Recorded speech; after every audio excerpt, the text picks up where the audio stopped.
What's up everyone, this is James Keltonyakaw and welcome to an episode of my vlog. So today, we will be going to unlock new learnings together with me. And I hope at the end of this video, you'll be able to understand, evaluate, and reflect all the learnings that you may acquire throughout this video. So just keep on watching. So for today's episode, we will be going to learn about the modal verbs. And I know some of you have heard this particular modal verbs because this is quite common in English. And you've probably seen them 100 times without actually knowing their name. So let's get started. So modal verbs can be tricky, especially when it comes to using them in a sentence. And the good news is that they are simple once you learn how they work. In this video, I will be going to explain everything that you need to know when it comes to using modal verbs. So basically, when we say about modal verbs, they are verbs that are used to express certain hypothetical conditions such as advice, capability, or request. So they are used alongside a main verb to change its meaning slightly because they are auxiliary verbs and they can't necessarily be used on their own because a modal verb should only appear alone if it's clear from context what the main verb is. So consider the difference between these two examples. So the first example is, I swim every Tuesday. And the next example is, I can swim every Tuesday. So the first example is a simple factual statement. So the first example and that particular speaker on the first example participates in a swimming activity every week on Tuesdays. So that is the meaning for the first example. And the second example, it uses the modal verb can. So notice how the meaning changes slightly. So the speaker does not swim every Tuesday. Or the speaker is saying that they are capable of swimming every Tuesday if they need to. So it's hypothetical. Most common modal verbs that we can hear or we can encounter throughout our conversations every day are can, may, might, could, should, would, will, and must. The first modal verb condition is likelihood. And some things seem likely but we don't know for sure. In these cases, you can use the modal verbs should and must to show probability without certainty. So, the first example is, her parents must be so proud. So the modal verb that is being used in the sentence is must. Second sentence is, my baby brother should be asleep by now. So the modal verb that is being used here is the should.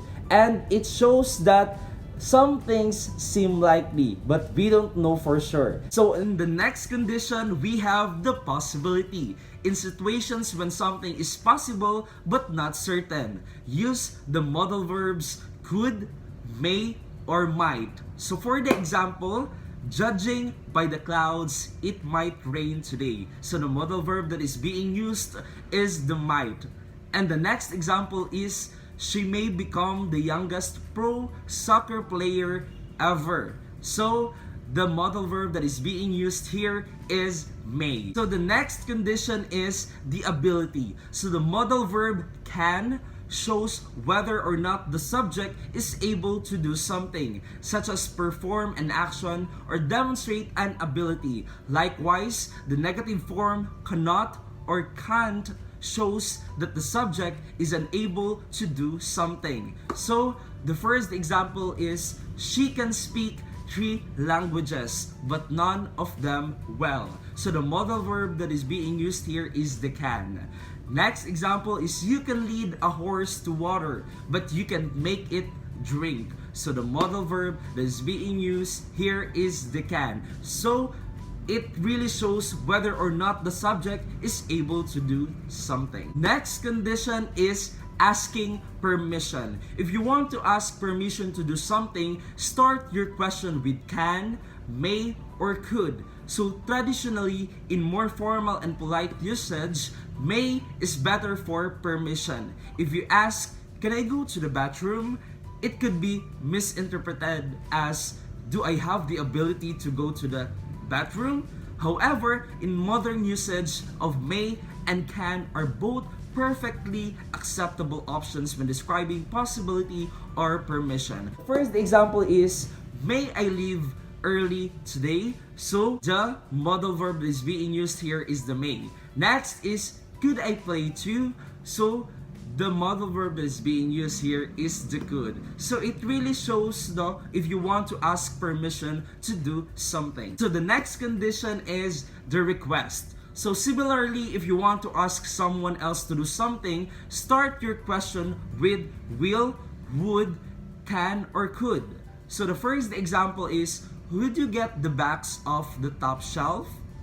"Will you turn that music down?" So in the first example, "Would you get the box off the top shelf?" it really shows that you ask someone else to do something by using the modal verb would. And the next example, "Will you turn that music down?" And in this sentence, the modal verb that is being used is will. So the next condition is suggestion or advice. What if you want to recommend something but not command it? If you're giving suggestions or advice without ordering someone around, you can use the modal verb should. Like for example, "You should try the lasagna." And the next example is, "That guy should wear less cologne." So in the first example, the modal verb that is being used is should, and on the next example, also the modal verb that is being used is should. Next one is the command. So command, on the other hand, if you want to command someone, use the modal verbs must, have to, or need to. For example, the sentence, "You must wash your hands before cooking." So the modal verb here is must. And the next example is, "You need to be here before 8 a.m. So the modal verb that is being used is need to. So the next condition is the obligation or the necessity. So modal verbs can express a necessary action such as an obligation, duty, or requirement. Likewise, the negative form expresses that an action is not necessary. Use the same modal verbs as with commands must, have to, or need to. For example, "We have to wait for our boss to arrive before we open." So the modal verb that is being used here is have to. And the next example is, "You don't need to come if you don't want to." So the modal verb that is being used here also is need to. So the last condition that we have is the habit. To show an ongoing or habitual action, something the subject does regularly. You can use the modal verb would for the past tense and will for the present and future tense. So the phrase "used to" is also acceptable if you are talking about a habit that no longer exists. So for example, "When I lived alone, I would fall asleep with music." So the word that is being used here, or the modal verb that is being used here, is the word would.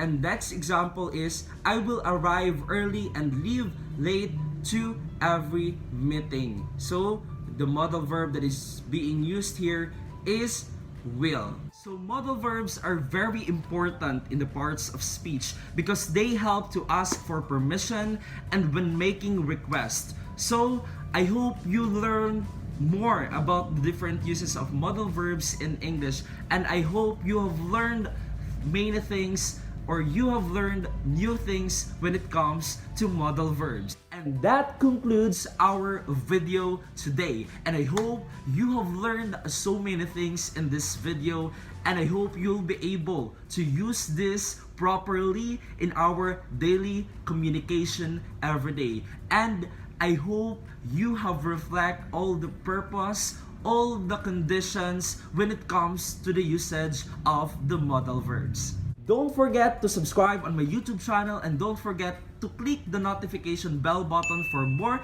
video updates. And of course, don't forget to follow me on my social media accounts on Facebook, Twitter, Instagram, Snapchat, and also here on my YouTube channel. And don't forget to comment below for more suggestions about for my next videos. So that ends our video today. See you and bye-bye!